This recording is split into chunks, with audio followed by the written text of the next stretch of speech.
Alain Chouet, pour les quelques-uns d'entre vous qui ne sont pas encore familiers avec l'organisation interne des services spéciaux, notamment les services spéciaux français, le service de renseignement de sécurité est celui qui est chargé du recueil du renseignement et de la mise en œuvre des mesures actives à l'extérieur du territoire national en matière de contre-criminalité, de contre-espionnage, de contre-prolifération et de contre-terrorisme.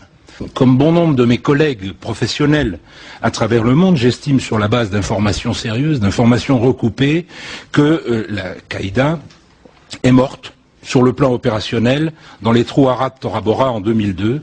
Les services pakistanais ensuite se sont contentés de 2003 à 2008 à nous en revendre les restes par appartement contre quelques générosités et quelques indulgences diverses.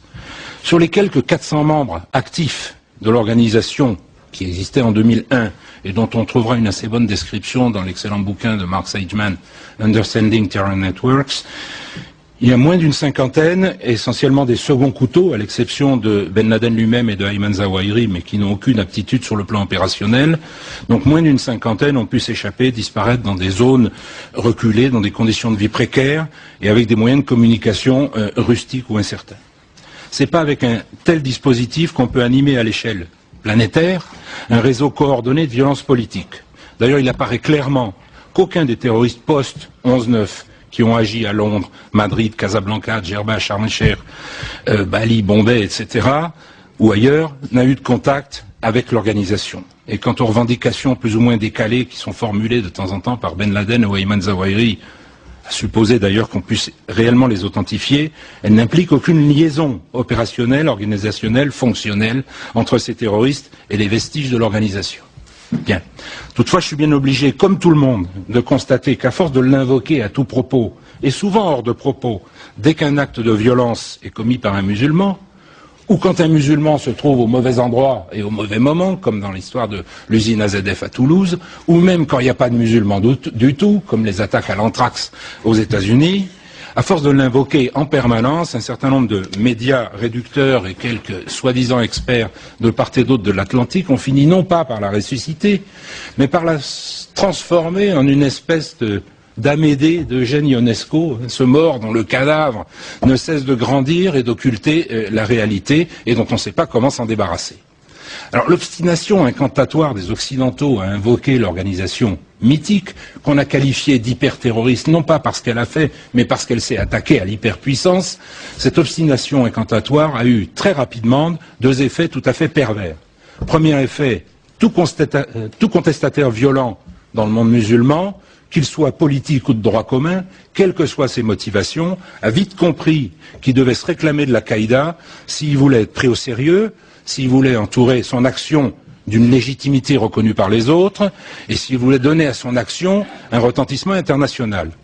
Parallèlement à ça, tous les régimes du monde musulman, et ils ne sont pas tous vertueux, nous le savons, ont bien compris qu'ils avaient tout intérêt à faire passer leurs opposants et leurs contestataires, quels qu'ils soient, pour des membres de l'organisation de Ben Laden, s'ils voulaient pouvoir les réprimer tranquillement, et même, si possible, avec l'assistance des Occidentaux. D'où une prolifération de Qaïda plus ou moins désignée ou autoproclamée au Pakistan, en Irak, au Yémen, en Somalie, au Maghreb, ailleurs, le Qaïda dans la péninsule arabique, QPA, etc. Bien.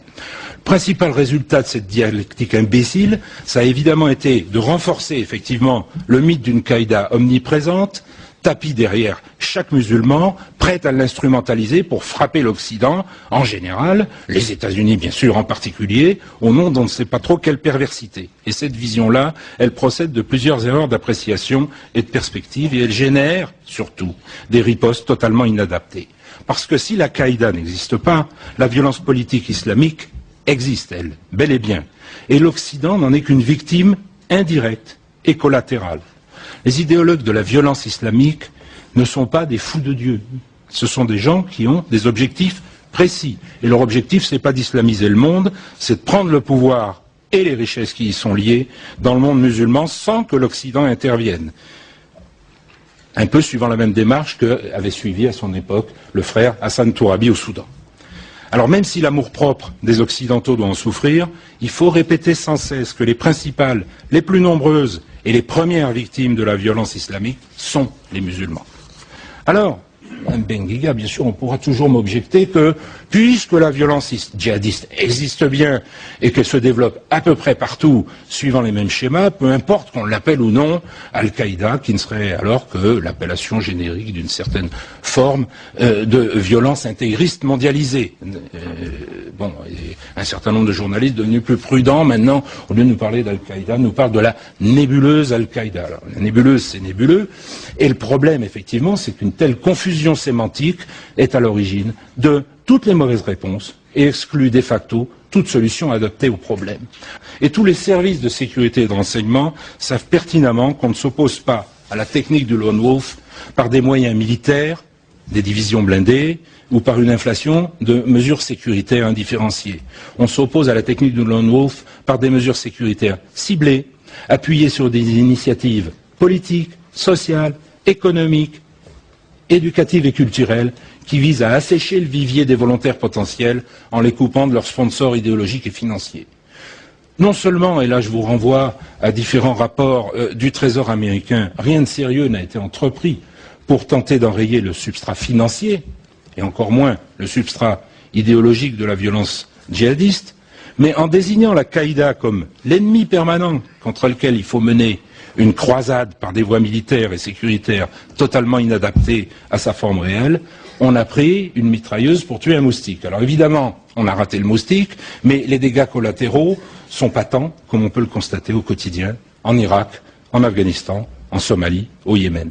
Et le premier effet de cette croisade ratée, ça a été d'alimenter, au contraire, le vivier des volontaires, de légitimer cette forme de violence, d'en faire le seul référentiel d'action, d'affirmation possible dans un monde musulman dont l'imaginaire collectif est traumatisé maintenant par une loi universelle des suspects qui pèse sur elle, par des interventions et des occupations militaires massives, interminables et aveugles. Depuis 9 ans, l'Occident frappe sans grand discernement en Irak, en Afghanistan, dans les zones tribales du Pakistan, en Somalie, en Palestine bien sûr. On se propose maintenant d'intervenir au Yémen, et puis pourquoi pas pendant qu'on y est en Iran, mais aux yeux des musulmans, Ben Laden court toujours au nez et à la barbe de la plus puissante armée du monde, et le régime islamiste d'Arabie Saoudite reste sous la protection absolue de l'Amérique. Alors pour conclure, et essayer d'apporter mon élément de réponse à cette table ronde, où en est Al-Qaïda? L'Al-Qaïda, elle est morte entre 2002 et 2004. Mais avant de mourir, elle a été engrossée par les erreurs stratégiques de l'Occident et les calculs peu avisés d'un certain nombre de régimes de pays musulmans. Et elle a fait des petits.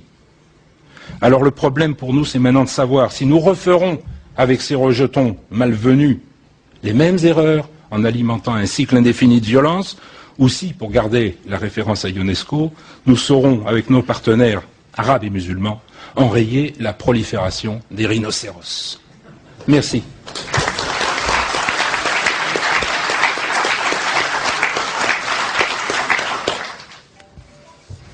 Voilà qui prouve que l'expérience du terrain et dans des conditions difficiles, à voir le nombre de décorations que M. Chouet a accumulées dans son existence, nourrit une réflexion vraiment originale et décoiffante. C'était vraiment très très intéressant.